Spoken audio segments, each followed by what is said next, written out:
Welcome. In a previous lesson, you learned how the video segments are organized. In this video segment, I'm going to share some ideas for how teachers and school admins can use these video lessons. Okay, you know, in another video, I talked a little bit about how I've played many roles in life. I've been an adult student trying to learn Punjabi.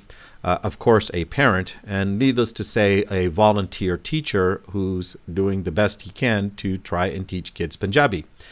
Well, the way I like to put it is that if you are a teacher like me, then you've probably had some of the experiences I'm about to describe. For one, if you are a new volunteer and were a new volunteer, you can probably recall how tough it was to learn how to teach. Because teaching is actually quite difficult, okay? Because you have all sorts of kids with various motivations. You may never have taught before, and as a volunteer, you're trying to learn how to teach these kids, okay? The other thing is, to this day, I have not mastered lesson planning, and quite frankly, I find a lesson planning to be quite painful. Yes, we've got materials, and yes, we've got that, but what is it I'm going to teach this week to the class? What am I going to show them? What am I going to do? Okay.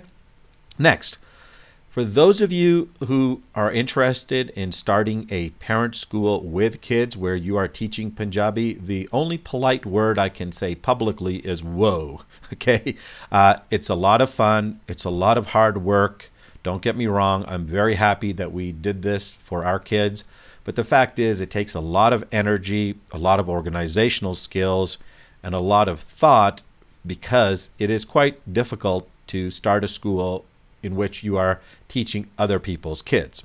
All right, this is where I'm hoping that the lessons that I have put here will be a big help for you, and I believe they will. Here's why. First of all, if you are a teacher, you can actually use these video lessons to help you develop a lesson plan. In fact, what you can do is you can watch the videos to learn how they are structured, what's being taught, and then input them directly into your own lesson plan. Okay, so that's the first thing you can do. The other thing you can do is you can actually just use the curriculum as it is. In other words, assign the videos at the start of the school year and use the videos as your main curriculum. And what you can do is you can give them the video to watch and then come to class and add supplemental materials or do more homework with them to help reinforce what they've seen on the video. Okay. Needless to say that if you've already got a curriculum going, you can use this material now to supplement or to help them to lock in some of their learnings. And then finally, for those of you who are interested, feel free to use the material to help you develop your own school and to put a school together for your kids. All right. I talked about this previously in another video. The only thing I'm going to highlight for teachers is that keep in mind that the attention span for all ages is dropping, okay? And feel free to use these videos to help stop the drift, especially if you're in a classroom with a multimedia setting. Okay. Next, quick review. As I had mentioned before, the lessons are all organized in a matrix. You can see the previous videos on that. But basically, the basics are all in the ABCs. So a 1A, 1B, 1C is the basic lesson where you're listening, you're looking at haha, and then you're learning how to say the words associated with haha. And the lessons go across. 1A is haha, 2A is rara, and then 3, 4, 5, 6, and so on go all the way down. If you want more complexity, then you go down the column, because as you go deeper, D, E, and F, it becomes much more complicated in terms of words and things, etc., etc. Okay, here it is. Let's run some scenarios. If you are asked to teach a very little kids class, I'm going to describe these kids as energetic. They got listening, but they do not have speaking down yet. They may be able to say a few basic words. You know, if that's the case for this sort of a class, I would consider that you go with just the A series. Show them the haha words, get them to listen to the words because they're not talking anyways. The key thing I want you to remember about this age group, as you already know, is that they love looking at pictures. They're used to watching video screens, and with about 8 words per video segment, actually more, they're going to pick up 240 Punjabi words just by listening to the videos. Okay?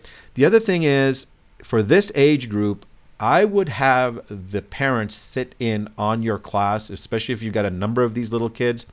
And even if you got 1 or 2, I would make the moms sit through it, because these kids have a lot of energy. They'll be hopping around and they don't sit for too long. And you don't want to be trying to babysit a group of kids while you're trying to teach maybe an older group of kids if you've got a mixed class. In fact, what I would almost suggest is that as an option, you assign the videos to the parents for home use, so that when they come back and they're ready to learn, they will already have been exposed to the material and they will be that much further ahead. Okay? Next, let's now talk about little kids who speak, who are quite articulate, but do not have the writing skills yet due to motor coordination. Here's what I would consider. Go with the A sequence, then hop down to a C. So do the haha words, listen, make them then say the words, and then of course continue on. Lo and behold, you will again give them a vocabulary of over 240 words. I would consider this age group to watch the B series only so they can see the shapes of the letters. I'm not sure I would go with writing. If you want to do it, go for it. But I would definitely go with manipulative tools like flashcards and games. And as an FYI, we will be developing a website depending on the resources and time and all that good stuff. We'll be putting up a website with the support materials, all the flashcards that you actually see in these videos, so you can actually take them straight to class and use it that way. Okay? So here it is. I'm going to do a quick intermission because the videos, I'd like to keep them at about the 5, maybe at the 6-minute mark at the very most.